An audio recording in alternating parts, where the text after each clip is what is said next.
If you've ever tried to read a script and not look like you're reading it, you'll know it just doesn't work. I've always tried to memorize everything, but it's not easy to not make mistakes. But this completely changes that. How much wood could a woodchuck chuck if a woodchuck could chuck wood? As much wood as a woodchuck could chuck if a woodchuck could chuck wood. That was smooth, wasn't it? This is the Elgato Prompter, and I didn't expect it to make this much of a difference. It has honestly been a game changer for me. It's made me confident to get in front of the camera, and it's reduced editing time massively.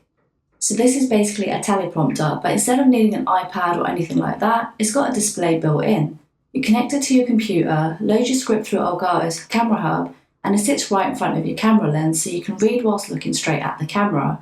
It works with pretty much any camera, DSLR, mirrorless, smartphones, and even webcams too.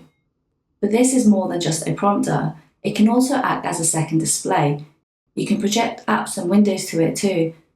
You can use it for live chats during live streaming, use it during Zoom meetings for example, or if you're presenting, it helps you maintain eye contact.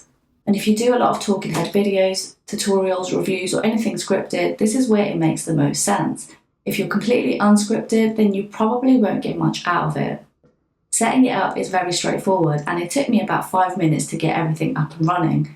I created a setup video which is linked below. The build quality feels really solid. It's got a nice bit of weight to it, and the glass is super clear, so it doesn't affect the image at all. So inside Camera Hub, you've got a text section where you can either paste in your script or just write directly in here. And this is what it looks like on the prompter itself. The key thing here is I'm reading this, but it doesn't look like I am because my iPhone lens is aligned with the center of the prompter. You can adjust pretty much everything, which I really like about this. For example, you can tweak the font size, you can make it as big or as small as you want. With the margins, I quite like it narrow as I feel like it makes my script reading look more natural, but wider also works.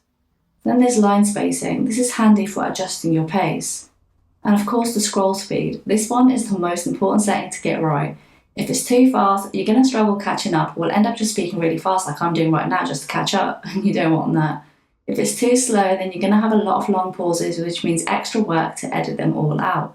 You don't want that either. There's also a voicing option where it can follow your speech automatically, and if you don't want the overlay, you can just turn it off, or simply change it to a different pointer. You can choose between camera, circle, cross, snap, or square.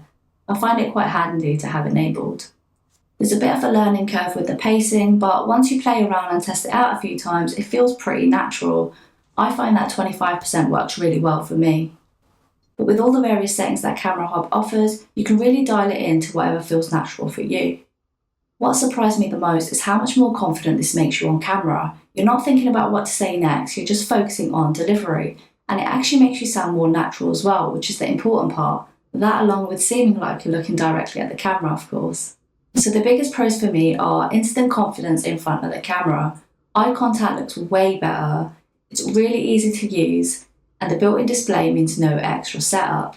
It can also be used as a second monitor, and editing is so much quicker because there are just no mistakes to cut out. Winning! A couple of things to keep in mind though. You do need a computer because there's no phone support. The prompter is basically plug and play, but it does take a bit of practice to get your pacing just right. Saying that, a solid 20 minutes or so of practice should be enough. It does add a bit of bulk to your setup. And this one is more for personal setup limitation than anything else. I'm just using my iPhone as my camera, so constantly mounting and unmounting it isn't ideal in the long term. But honestly, I wouldn't say any of those are reasons to not get the prompter. The pros definitely outweigh the cons. And for me personally, it's been an absolute game changer. I've intentionally stayed behind the camera in the majority of my videos because I used to mess up so much speaking in front of the camera.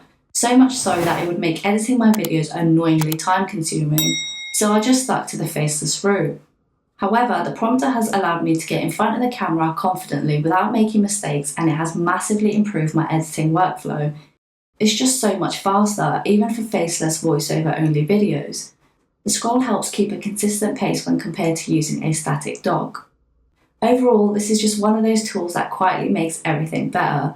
I didn't expect it to use it this much, but now it's part of my setup and I absolutely love it. So if you're making regular talking head content, then this is 100% worth considering. But if you're only occasionally using scripts, then it may not be worth it for you because it's not a budget product. It's an investment if you're serious about content. I would personally recommend it from my own experience using it for a few weeks now, and if you do buy one, be sure to check out my setup guide, which is linked below.